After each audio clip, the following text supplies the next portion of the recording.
پر ترس کھا کر حضرت موسیٰ علیہ السلام کو نبی بنا کر بھیجنے کا فیصلہ فرمایا. اور حضرت موسیٰ علیہ السلام کو دو حکم ہوئے اللہ تبارک و تعالیٰ کی طرف سے. ایک تو فرعون کو اور فرعون کی قوم کو ایمان کی دعوت دو، اور دوسرے فرعون کو یہ کہو کہ تم بنی اسرائیل پر جو بے حد ظلم کرتے ہو ان کو آزاد کر دو، ان کو یہاں سے جانے دو، اپنے ملک میں جانے دو.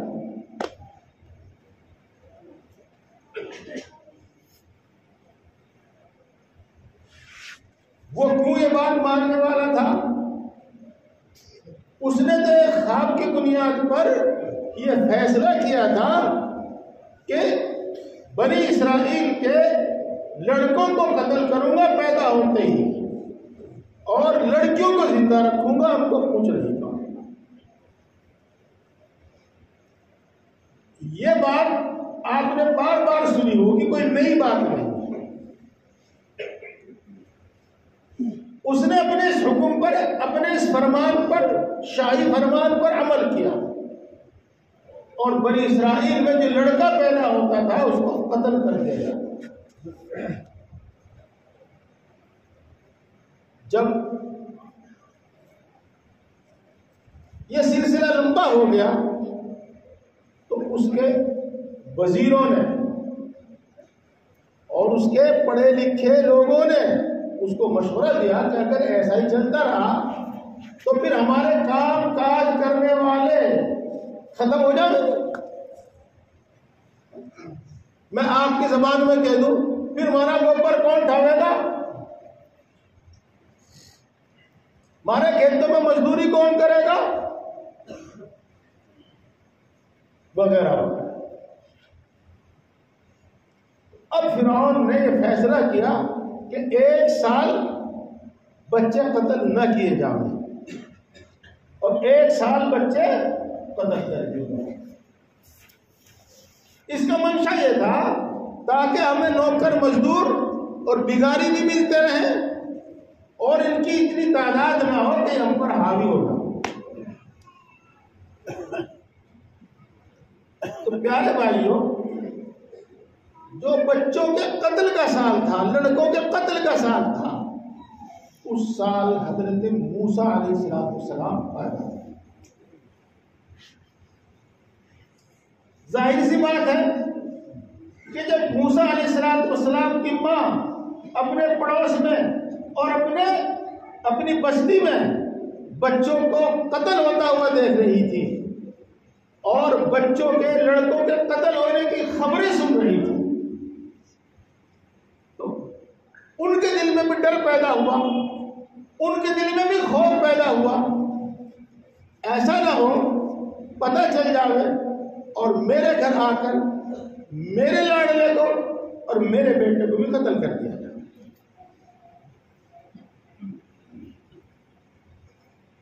جب حضرت موسیٰ علیہ السلام کی ماں کے دل میں یہ ڈر پیدا ہوا، یہ خوف پیدا ہوا، تو اللہ تبارک و تعالیٰ نے حضرت موسیٰ علیہ السلام کی ماں کے دل میں ایک بات ڈالی.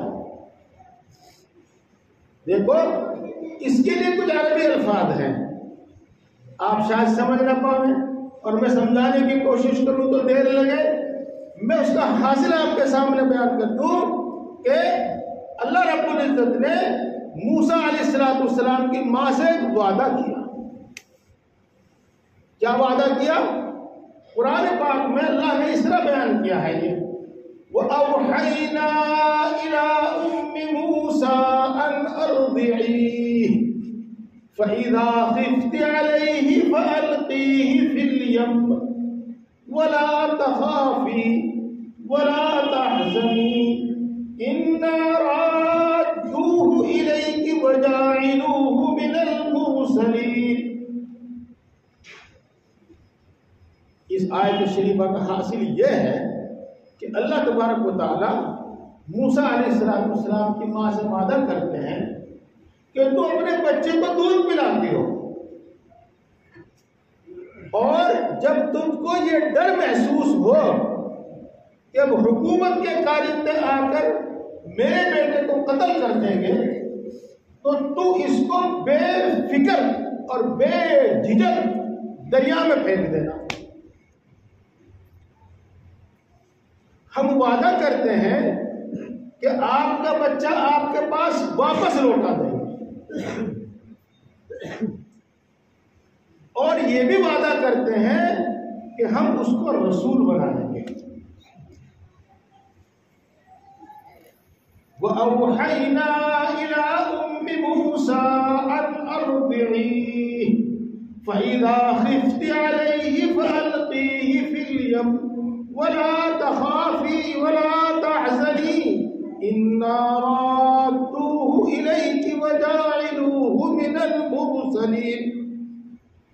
میں نے یہ آیت شریفہ دوبارہ اس لیے پڑھی تاکہ آپ سب خوب اچھی طرح سے سن لیں کہ قرآن پاک کی ایک آیت ہے، یہ اللہ کا وعدہ ہے. بزرگوں، قرآن پاک سے معلوم ہوتا ہے کہ حضرت موسیٰ علیہ السلام کی ماں نے جب اپنے بیٹے پر خطرہ محسوس کیا تو ایک صندوق میں رکھ کر اس کو دریا میں ڈالا. یہ ایک لمبا قصہ ہے اور اس میں بہت ساری نصیحتیں ہیں. قرآن پاک میں بیان کیا گیا ہے کہ بہت ساری نصیحتیں ہیں. میں بات لمبی ہونے کے خطرے سے ان کو بیان نہیں کر رہا ہوں. حاصل اس کا یہ ہے کہ وہ صندوق فرعون کے محل کے نیچے جاتا ہے اور فرعون کے غلام باندیا اس کو پکڑ لیتے ہیں، صندوق کو اٹھا لیتے ہیں اور وہ صندوق فرعون کے محل میں جاتا ہے. اور فرعون کے محل میں جب جاتا ہے تو فرعون کی بیوی اور فرعون کے دل میں اللہ رب العزت حضرت موسیٰ علیہ السلام کی محبت ڈال دیتا ہے اور فرعون کی بیوی ان کو اپنا بیٹا بنا ہے.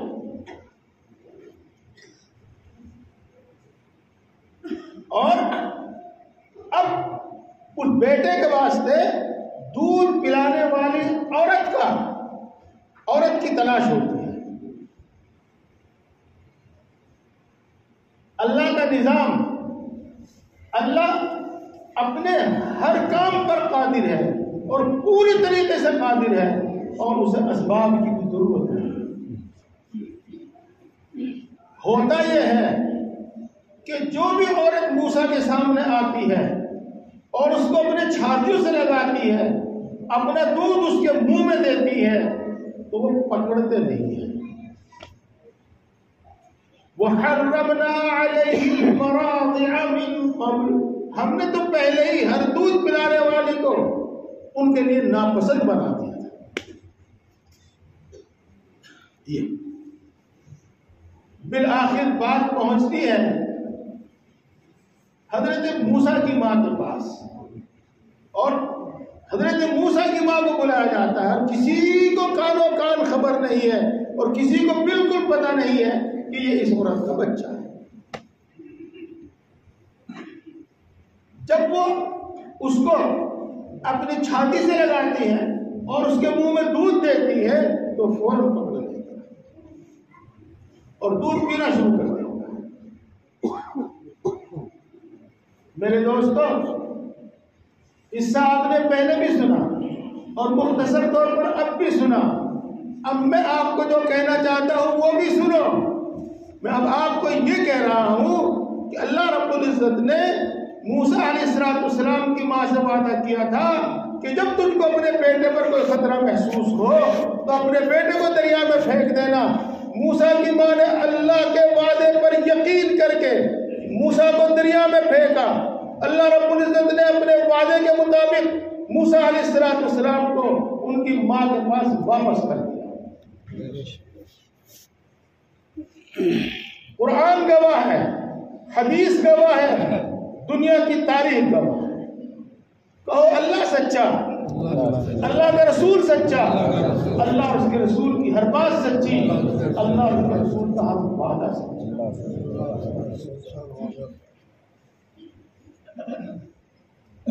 اللہ نے قرآن پاک میں جس عمل کا جو نفع بیان کیا ہے، اللہ کے رسول صلی اللہ علیہ وسلم نے حدیث میں جس عمل کا جو فائدہ بیان کیا ہے وہ ضرور ملے، اور اللہ نے جس عمل کا جو نقصان قرآن پاک میں بیان کیا ہے، اور اللہ کے رسول صلی اللہ علیہ وسلم نے جس عمل کا جو نقصان حدیث پاک میں بیان کیا ہے، اگر اللہ معاف نہ کرے اور بندہ توبہ نہ کرے، اللہ معاف نہ کرے، تو جیسا قرآن میں ہے ایسا ہی ہوگا، جیسا حدیث میں ہے ایسا ہی ہوگا۔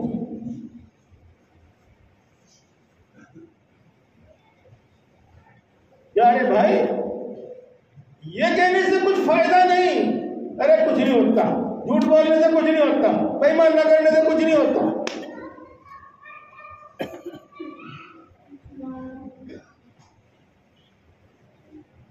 یارے بھائیوں،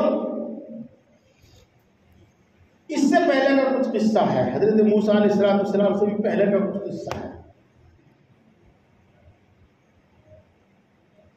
ایک نبی تھے حضرت یعقوب علیہ السلام، ان کے ایک بیٹے تھے یوسف علیہ السلام، اور ان کا باپ دادا کا جو پیشہ تھا وہ بکریاں چرانا تھا، بکریاں چرانا، یہ پیشہ۔ بادشاہت ان کے خاندان میں نہیں تھی۔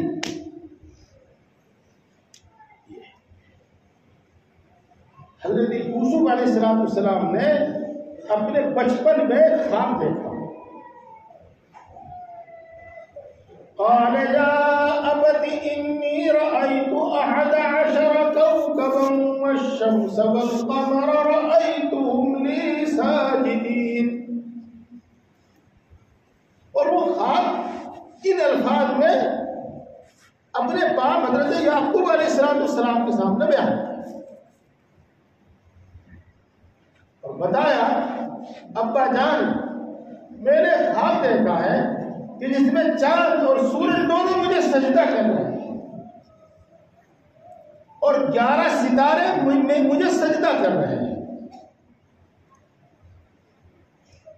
حضرت یعقوب علیہ السلام اس خواب کی تعبیر سمجھ گئے، اور اس کا حاصل یہ ہے کہ اللہ رب العزت یوسف علیہ السلام سے وعدہ کرتا ہے کہ ہم تجھ کو بادشاہ بنائیں گے، ہم تجھ کو بادشاہ عطا کریں گے، اس واسطے کے چاند اور سورج کی تعبیر ہوا کرتی ہے ماں باپ، اور ستاروں کی تعبیر ہوا کرتی ہے بھائی۔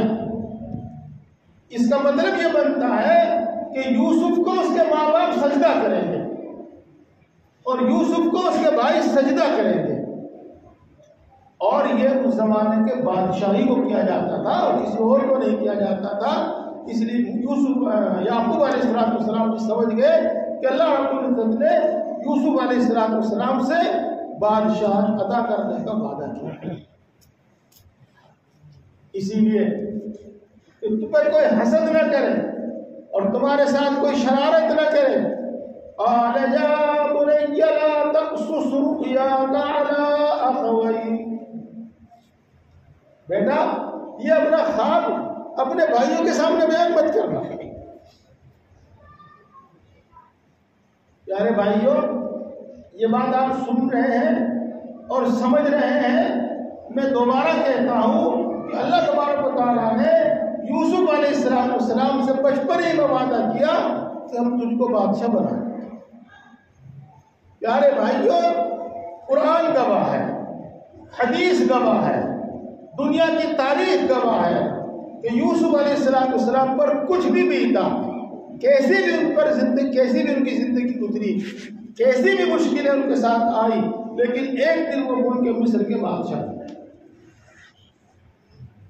اللہ نے جو وعدہ کیا، اللہ کا وہ وعدہ پورا ہوا۔ اللہ سچا، اللہ کا رسول سچا، اللہ اور اس کے رسول کی ہر بات سچی، اللہ اور اس کے رسول کا ہر وعدہ سچا۔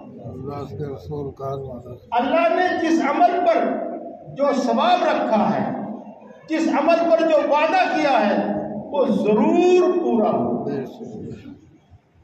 اور اللہ نے جس عمل کا جو نقصان بتایا ہے اور اس کی جو سزا اور عذاب رکھا ہے، چاہے وہ سزا دنیا کی ہو اور چاہے سزا وہ آخرت کی ہو، اگر اللہ معاف نہ کرے تو وہ سزا ضرور ملے گی، وہ عذاب ضرور بھگتنا پڑے گا، وہ نقصان ضرور اٹھانا پڑے گا۔ دنیا کی کوئی طاقت، انسان کا علم، انسان کی ہنر اور انسان کی چالاکیاں، انسان کا جتھا، کوئی اس کو روک نہیں سکتا، کوئی اس کو بچا نہیں سکتا۔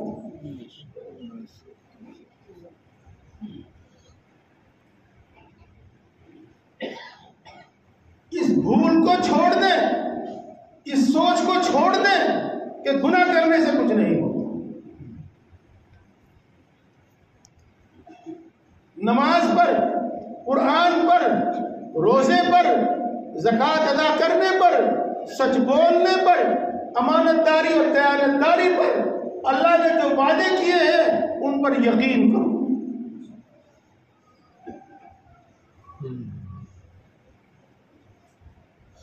میرے پیارے بھائیوں، واقعہ تو یہ دو ہی کافی تھے،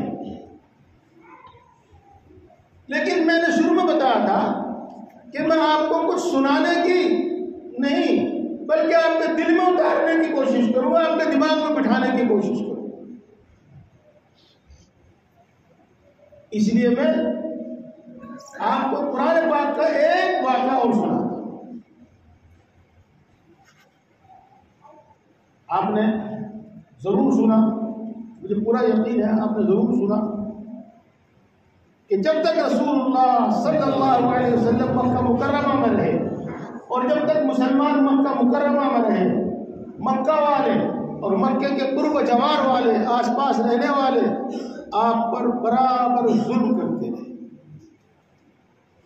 اور اتنا ظلم کیا کہ رسول اللہ صلی اللہ علیہ وسلم اور صحابہ کرام رضوان اللہ تعالیٰ علیہ اجمعین کا مکہ مکرمہ میں رہنا دو بھر ہو گیا، مشکل ہو گیا۔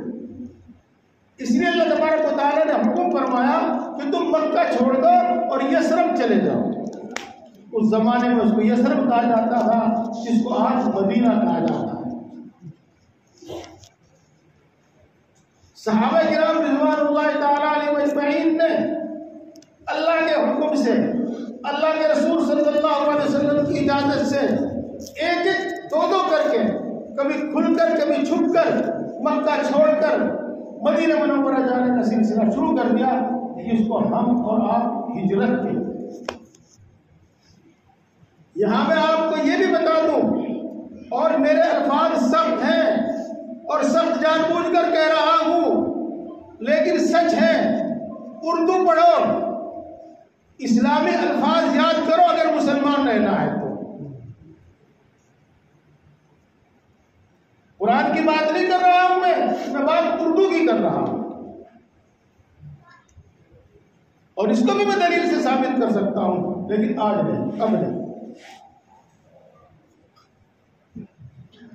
اس کو ہم ہجرت کہتے ہیں۔ صحابہ نے لگاتار ہجرت کی، اور قریب جو لوگ ہجرت کر سکتے تھے وہ سبھی مکہ چھوڑ کر مدینہ منورہ چلے گئے تھے۔ ایک رات مکے کے لوگوں نے یہ طے کیا کہ آج میں نعوذ باللہ محمد صلی اللہ علیہ وسلم کو قتل کر دیا، اور انہوں نے اپنا پورا منصوبہ بنا لیا، پورا پلان تیار کر دیا۔ اس سے پہلے ہی رسول اللہ صلی اللہ علیہ وسلم کو وحی آ جاتی ہے کہ آج رات آپ مکہ چھوڑو۔ رسول اللہ صلی اللہ علیہ وسلم نے حضرت ابوبکر صدیق رضی اللہ تعالیٰ عنہ کو ساتھ لیا اور اس رات مکہ چھوڑ دیا۔ انشاءاللہ العزیز پھر آؤں گا اور پھر آپ کو قصہ تفصیل سے سناؤں گا اور بتاؤں گا کہ اس میں ہمارے لیے کتنی نصیحت ہے۔ رسول اللہ صلی اللہ علیہ وسلم اور حضرت ابوبکر صدیق رضی اللہ تعالی عنہ مکہ مکرمہ سے 3 میل دور چلے اور 3 میل دور کی دوری کے بعد ایک پہاڑ کی غار میں چھپ کر بیٹھے اور 3 دن تک وہیں بیٹھے رہے، اسی غار میں رہے 3 دن تک۔ 3 دن کے بعد اس غار سے پہاڑ کی کھو سے نکل کر چلے۔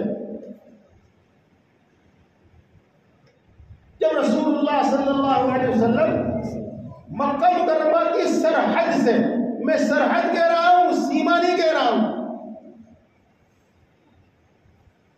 جب مکہ مکرمہ کی سرحد سے نکلے تو آپ نے مکہ مکرمہ کی طرف دیکھا اور مکہ مکرمہ کی طرف دیکھ کر کہا، اے بلد الامین، اے پاک شہر اور اے بیت اللہ، اگر میری قوم مجھے مجبور نہ کرتی تو میں تجھے ہرگز نہ چھوڑتا۔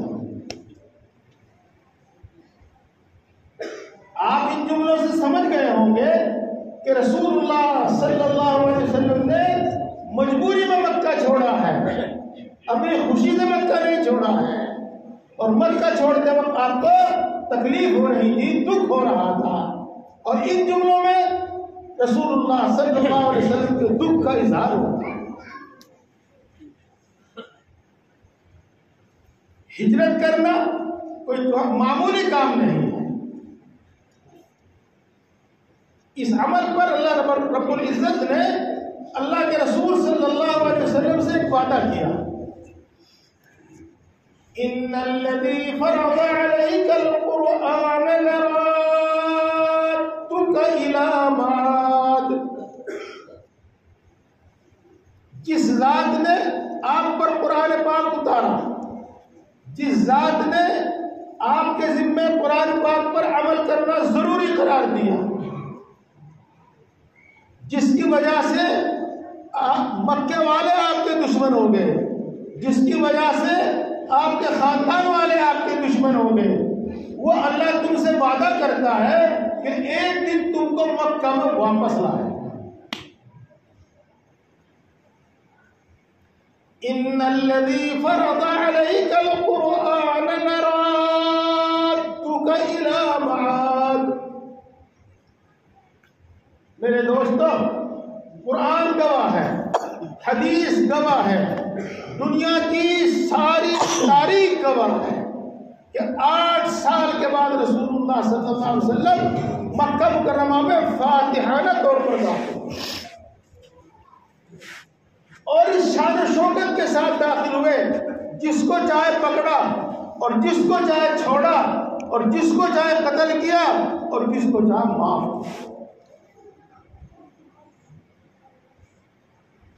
میرے دوستو، ہجرت کے وقت اللہ نے اپنے رسول صلی اللہ علیہ وسلم سے ایک وعدہ کیا تھا کہ ہم تم کو مکے میں واپس لائیں گے۔ اللہ کے رسول صلی اللہ علیہ وسلم سے کیا ہوا وعدہ پورا ہوا اور 8 سال کے بعد رسول اللہ صلی اللہ علیہ وسلم مکے میں داخل ہوئے۔ اللہ کا وعدہ پورا ہوا، اللہ سچا، اللہ کا رسول سچا، اللہ اور اس کے رسول کی ہر بات سچی، اللہ اور اس کے رسول کا ہر بات سچا۔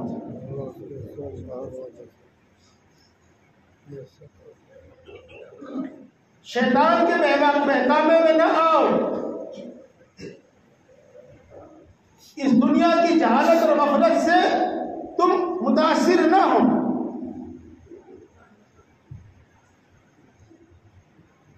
دین کو سمجھو، قرآن کو سمجھو، حدیث کو سمجھو اور اس پر عمل پورے یقین کے ساتھ عمل کرو۔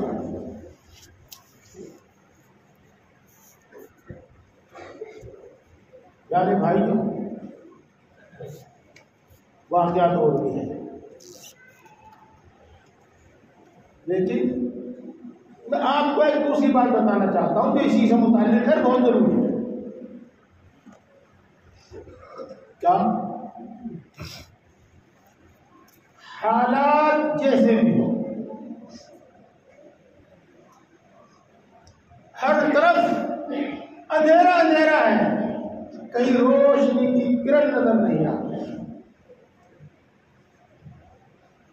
ہر طرف حالات نا امید کرنے والے ہیں، امید کی کوئی کرن نظر نہیں آتی۔ اللہ کے وعدوں پر ایسا یقین ہو کہ ان حالات میں بھی ہمیں اللہ کے وعدوں میں کوئی شک شبہ پیدا نہ ہو۔ اللہ کے رسول صلی اللہ علیہ وسلم کے کیے ہوئے وعدوں میں کوئی شک و شبہ پیدا نہ ہو۔ میرے پیارے بھائیوں، ایک آیت شریفہ کا ترجمہ کرتا ہوں، علماء کرام مفتیان کرام اچھی طرح سن لیں اس کو اور اس بات کو بار بار کہیں۔ اللہ قرآن پاک میں یوں ارشاد فرماتا ہے، فَلَا تَحْسَبَنَّ اللَّهَ مُخْلِفَ وَعْدِهِ رُسُلَهُ۔ اس کا ترجمہ میرے دوستوں یہ ہے کہ اے سننے والے میری بات سن، تو کبھی یہ سوچنا بھی مت کہ اللہ اپنے وعدے پورے نہیں کرے گا، تو یہ کبھی سوچنا بھی مت کہ اللہ اپنے وعدے کے خلاف کرے گا۔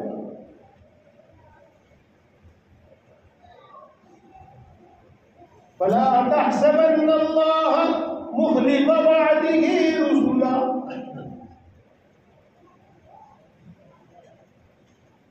پیارے بھائیوں، وہ قصہ کیا ہے؟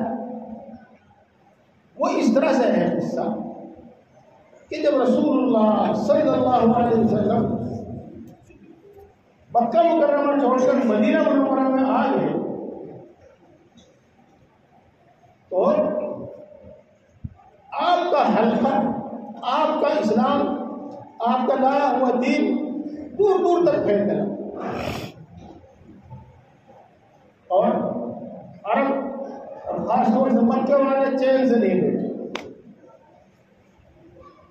مکے والوں نے عرب کے قریب قریب تمام قبیلوں کو، تمام خاندانوں کو، اگر قبیلہ خاندان ان میں کوئی ہے کہ آپ سمجھتے نہ سمجھتے تو تمام برادریوں کو ایک جگہ پر، اور ان کے نوجوانوں اور ان کے سپاہیوں کی ایک فوج لے کر مکہ مدینہ منورہ پر چلا۔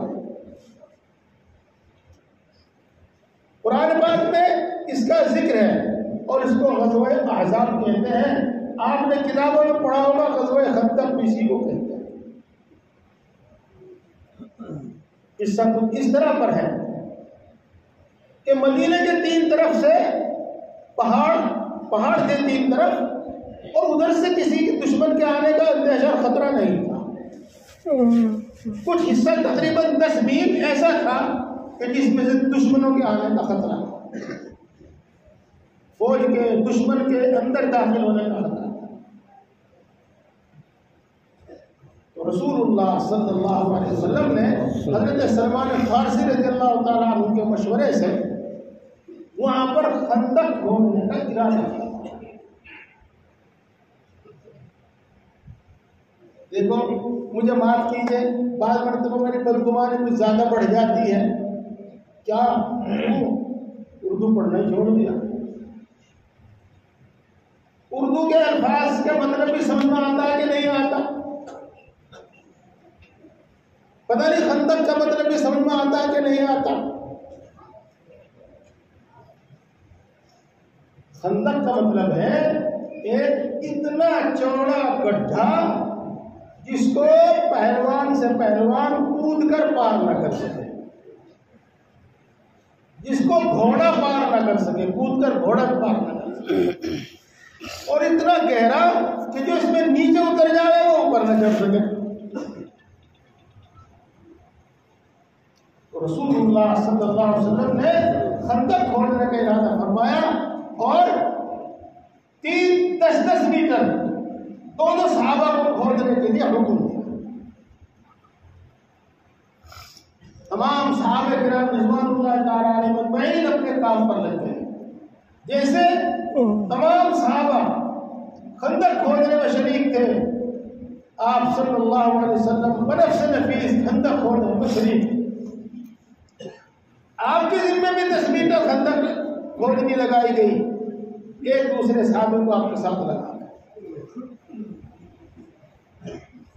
پیارے دوستوں، حضرت سلمان فارسی رضی اللہ تعالیٰ عنہ جو خندق کھود رہے تھے،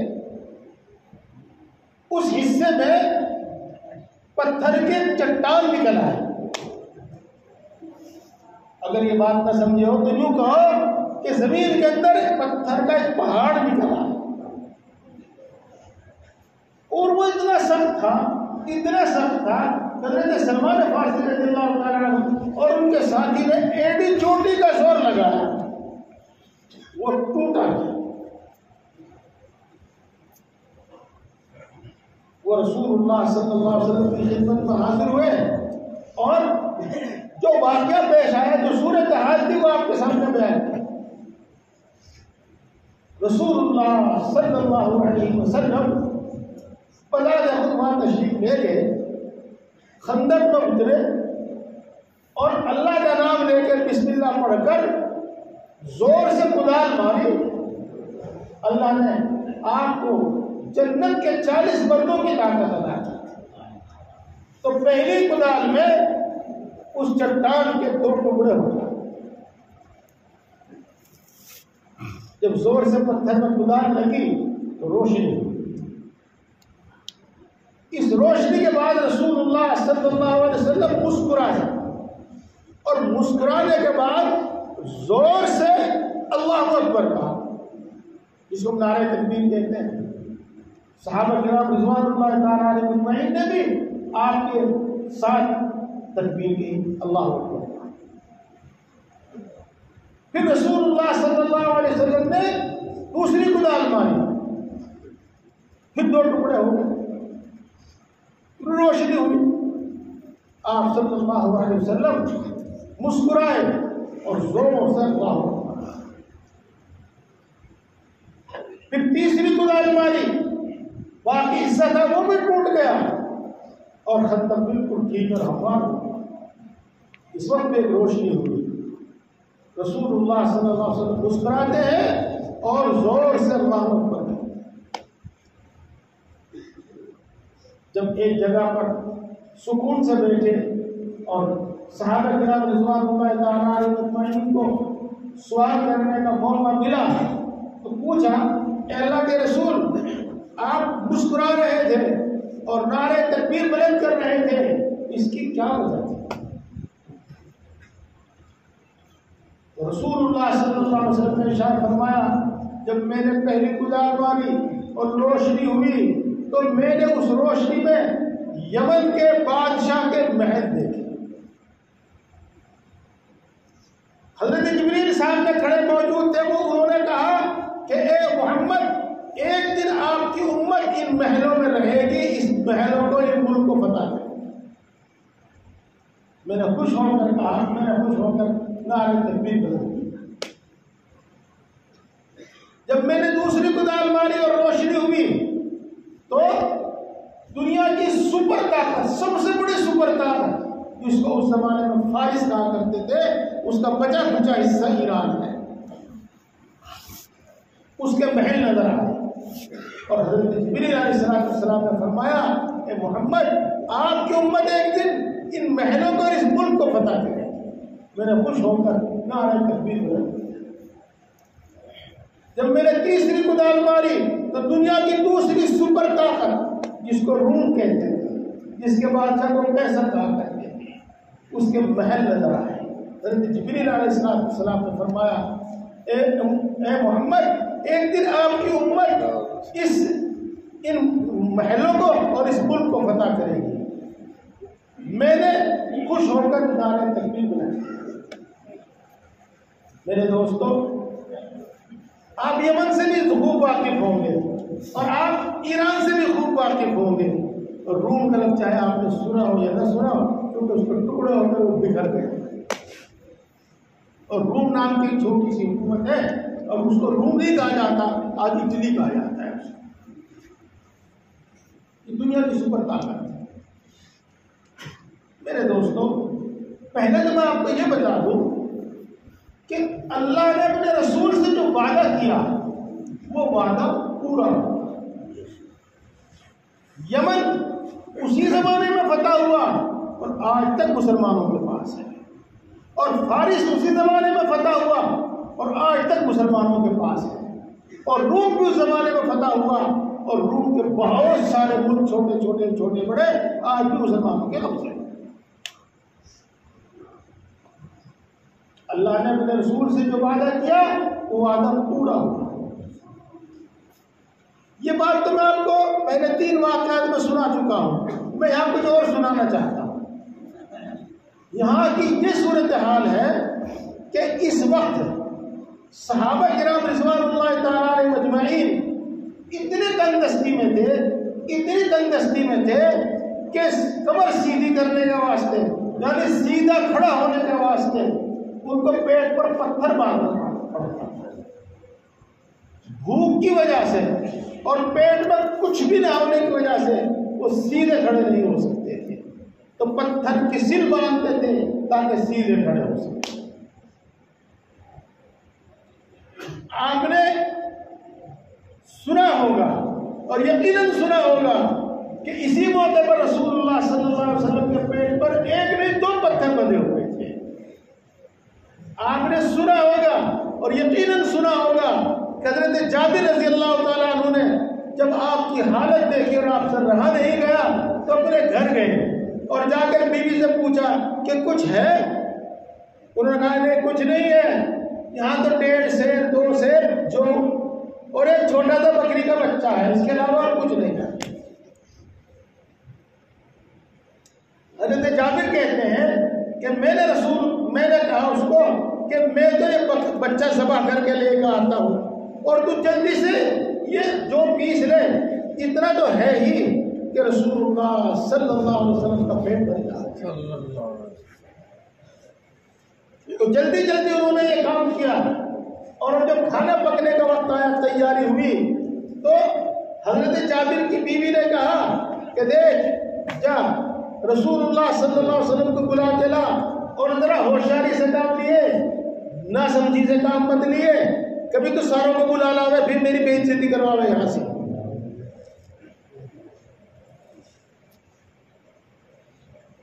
تو انہوں نے چپکے سے رسول اللہ صلی اللہ علیہ وسلم کے کان میں کہا اللہ کے رسول تھوڑے سے تو جو ہے، ایک اتنا سا بکری کا بچہ ہے، آپ کے لیے کھانا تیار کیا ہے، چلیے کھانا کھا لیجیے۔ رسول اللہ صلی اللہ علیہ وسلم نے اعلان فرما دیا چلو جابر کی یہاں دعوت ہے، پہلے وہاں کھانا کھا کے آؤ۔ تو 1500 آدمی چل دیے جابر کے گھر کی طرف۔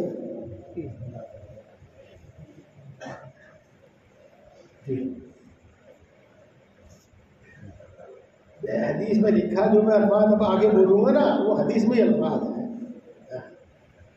حضرت جابر کی بیوی نے حضرت جابر کو سلامات سنانی شروع کر دی، دھمکانا شروع کر دیا۔ میں نے پہلے ہی کہا تھا نا تجھے، تو ایسا نہ کریے، نہ سمجھی سے کام کیا، جس بات کا ڈر تھا وہی آپ کا آیا۔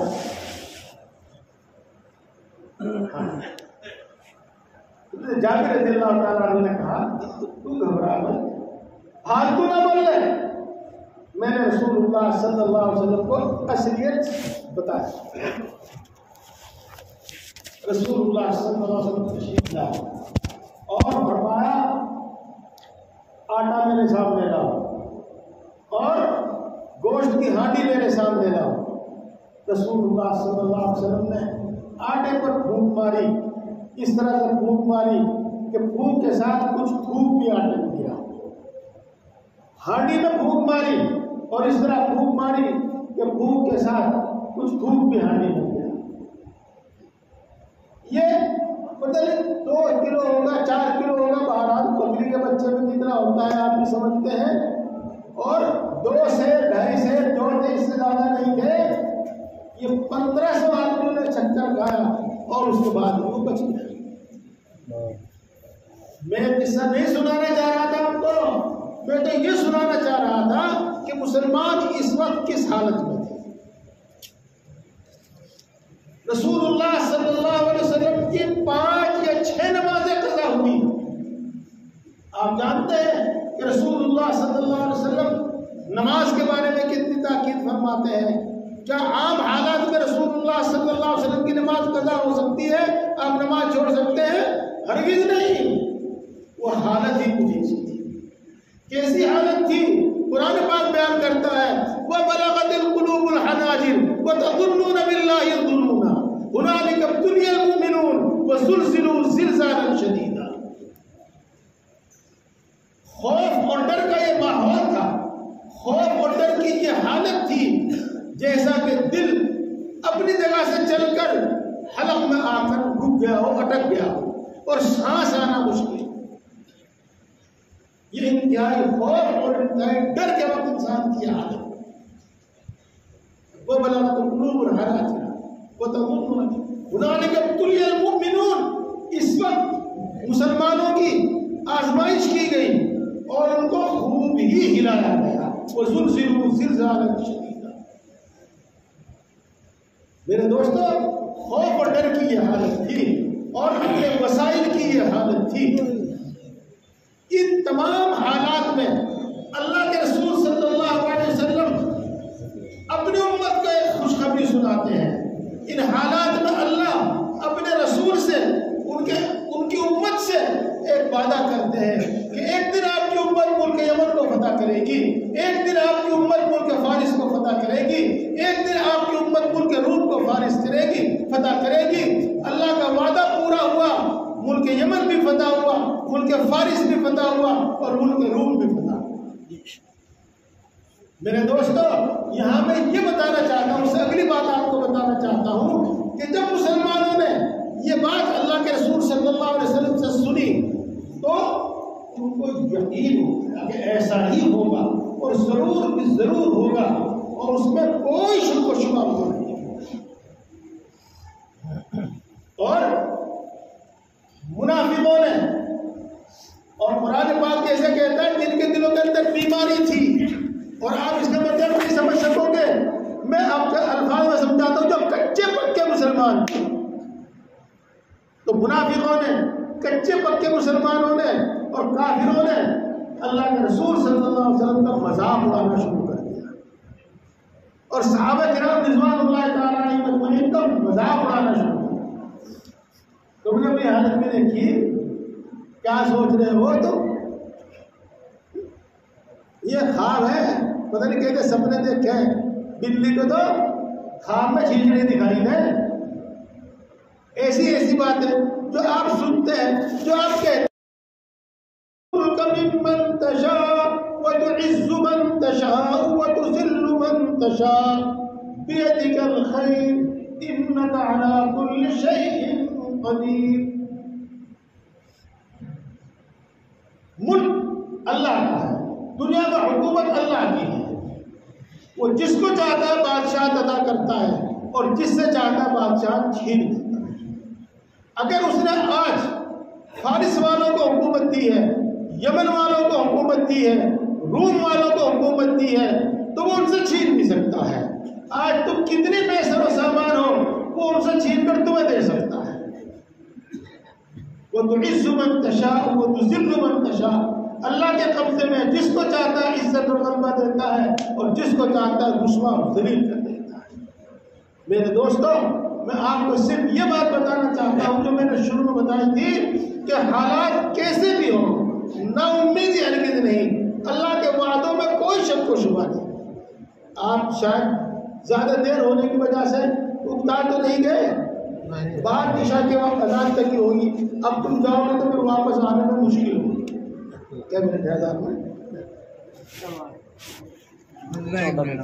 اذان انشاءاللہ میں 14 منٹ کے اندر میں بات پورا کرنا ہوں.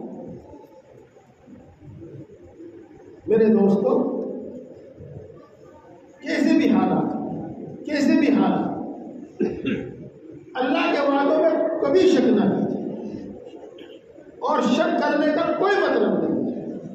اور اگر کسی کے دل میں شک و شبہ ہے تو وہ اپنے ایمان کی خیر منا لے اور اپنے ایمان کو سنوارے سدھارے.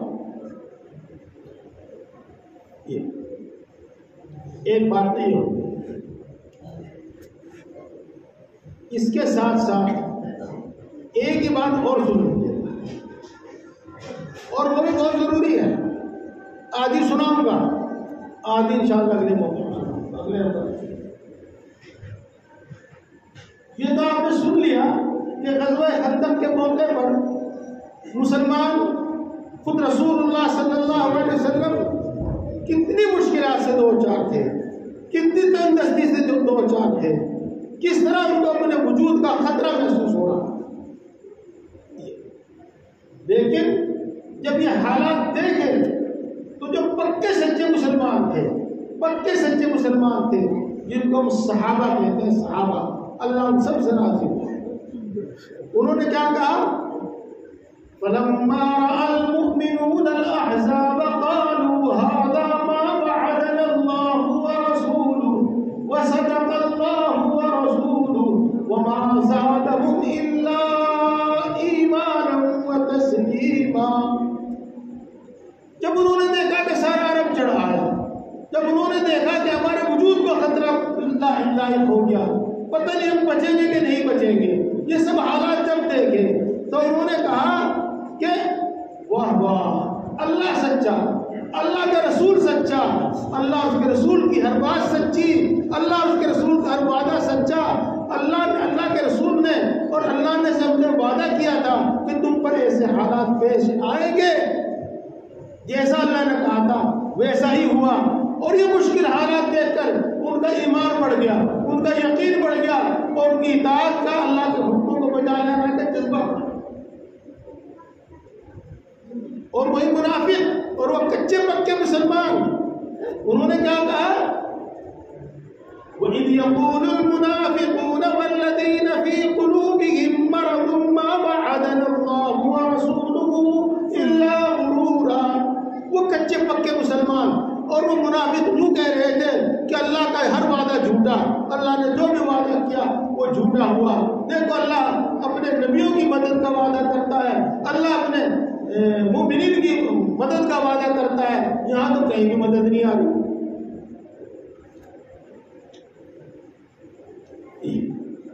تو پیارے بھائیوں، ایمان کا تقاضا یہ ہے جو میں نے آپ کو شروع میں بتایا تھا، حالات کیسے بھی ہو نا امید نہیں ہونا ہے، اللہ کے رسول کے وعدوں میں کوئی شک و شبہ پیدا نہیں کرنا ہے. میری اگلی بات سنیے اور بڑے دھیان سے سنیے، میں ایک بار نہیں 2 بار کہوں گا، 2 بار نہیں 3 بار کہوں گا. سنو پیارے بھائیوں، سنو. جب اللہ کے رسول صلی اللہ علیہ وسلم دنیا میں موجود تھے، صحابہ کرام رضوان اللہ تعالیٰ علیہ مجمعین اللہ کے رسول کے ہر حکم پر لبیک کہہ رہے تھے اور ہر حکم کو مان رہے تھے، اور اس کے بعد تابعین اور تبع تابعین کا بھی یہی عمل رہا. تو اللہ کا ہر وعدہ پورا ہو رہا تھا، اللہ کا ہر وعدہ پورا ہو رہا تھا. روز بروز ان کو ترقی ہو رہی تھی، روز بروز ان کے ملک کی حدود بڑھ رہی تھی.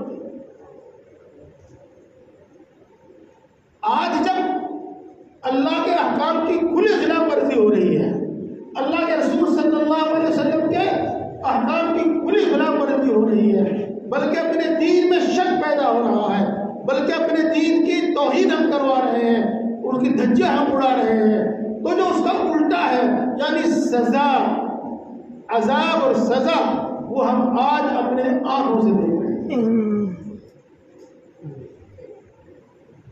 یہ نہیں کہ اس زمانے کے لیے اللہ کے وعدے نہیں ہیں، اللہ کے وعدے قیامت تک ہیں. جب اللہ کے حکموں پر عمل ہو رہا تھا تو اس وقت وہ حال تھا. آج اللہ کے حکموں کو توڑا جا رہا ہے، دین کی خلاف ورزیاں کی جا رہی ہیں، یہود اور نصارہ کے مطابق زندگی گزاری جا رہی ہے، شرکیہ اعمال کیے جا رہے ہیں، اور گناہ پر گناہ کیے جا رہے ہیں، اور گناہ پر فخر کیا جا رہا ہے. تو اللہ کے رسول صلی اللہ علیہ وسلم نے ان کی جو سزائیں بیان کی تھی وہ آج ہم اپنی آنکھوں سے دیکھ رہے ہیں.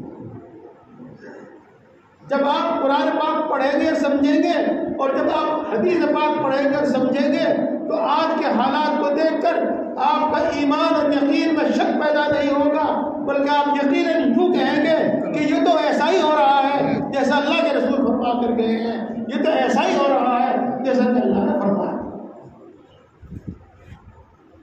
پیارے بھائیوں، میں اپنی بات ختم کر رہا ہوں، یہ اگلی بات تھوڑی سی اور ہوگی، اور میں پھر کہہ رہا ہوں کہ ہماری بدعملی کا سبب یہ ہے کہ ہم نے اعمال کی جزا اور سزا پر یقین نہیں کیا. اللہ کے وعدوں میں شک و شبہ کر کے اللہ کے احکام کو، اللہ کی عبادتوں کو چھوڑنے چلے جاتے ہیں. اللہ کے وعدوں، اللہ کی دھمکیوں کو یقین سے نہیں لیا، سنجیدگی سے نہیں لیا، اور ان تمام دھمکیوں کو سننے کے باوجود گناہ پر گناہ کیے جا رہے ہیں.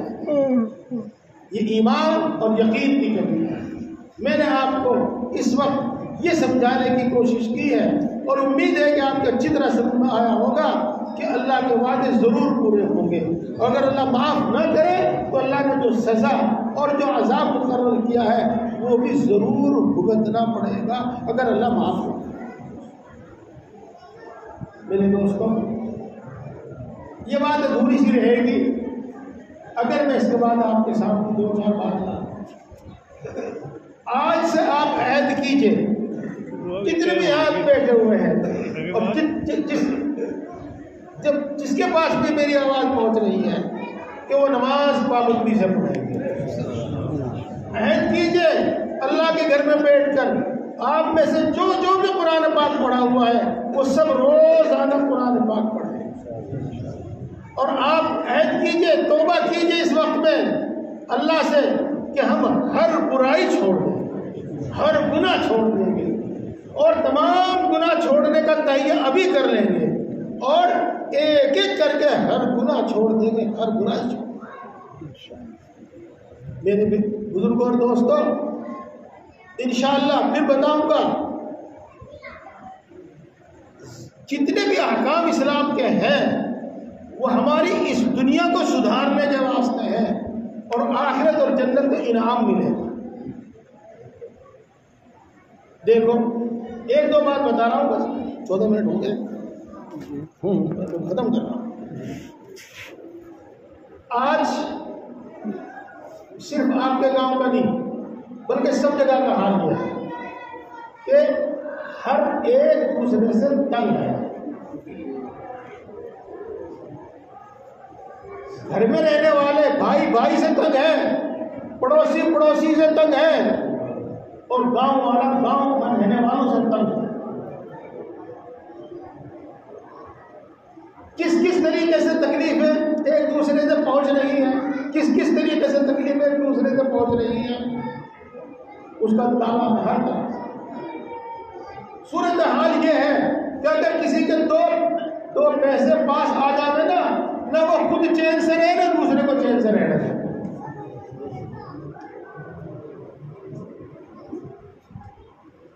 یہ صورت حال. میرے پیارے بھائیوں،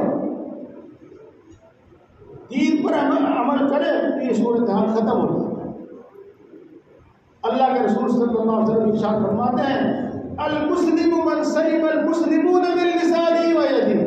مسلمان کہلانے کا حقدار وہ ہے جس کی ذات سے کسی کو کوئی تکلیف نہ پہنچے.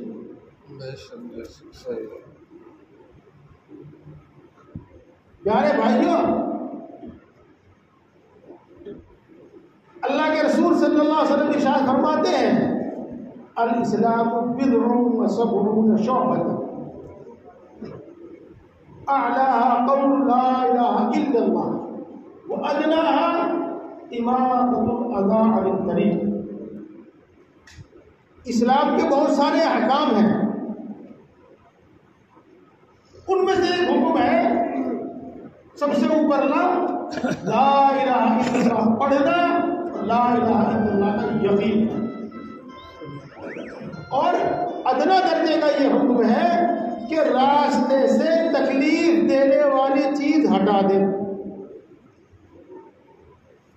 میں آپ سے عرض کرنا چاہتا ہوں کہ جو مسلمان کی تعریف بیان کی ہے نا کہ مسلمان وہ ہے جس کی ذات سے کسی کو تکلیف نہ پہنچے. وہ خود تو کسی کو تکلیف نہیں پہنچاتا، خود کسی کو تکلیف نہیں پہنچاتا. اگر تکلیف پہنچنے کا اندیشہ ہوتا ہے تو بھی وہ اپنا کردار ادا کرتا ہے. اگر راستے میں کیلے کا چھلکا پڑا ہے، اس نے نہیں ڈالا ہے، ہاں اس نے پڑا ہوا دیکھا ہے اور اس کو یہ خطرہ ہے کہ کوئی پھسل کر لپٹ کر گر جائے گا، تو وہ اس کو اٹھا کر الگ رکھ دیتا ہے. میرے پیارے بھائیوں، یہ ہے مسلمان. ایسے ہوتے ہیں مسلمان، ایسے ہوتے ہیں مسلمان۔ جب آپ نے بات سنی تو میں اپنی بات سمجھانے میں کامیاب ہو گیا کہ دنیا، ہمارا دین ہماری دنیا سنوارنے کے واسطے ہے، اور جنت تو ہمیں انعام میں ملے گی۔ پیارے بھائیوں، یہاں میں آپ کو ایک بات بتا دوں، اور خاص طور سے گاؤں میں وہ سب سے زیادہ ہے۔ آپ ہی کے گاؤں میں نہیں، ہمارے گاؤں میں بھی ہے۔ کیا راستہ کتنا چوڑا ہو، بس جس کی لاٹھی میں دم ہے وہ تو آپ کو پڑھتا ہی چلا ہوگا، اور اتنے راستہ تنگ نہیں ہونے کا، اتنا پنڈا چھوڑنے کے لیے اس کا۔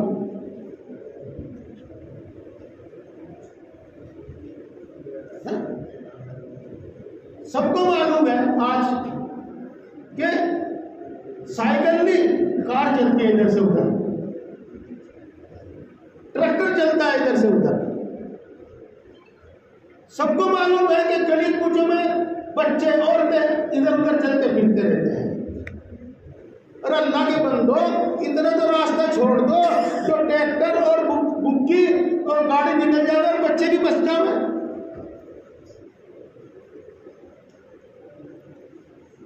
میرے بھائیوں، یہ ہوشیاری نہیں ہے، یہ ہوشیاری نہیں ہے۔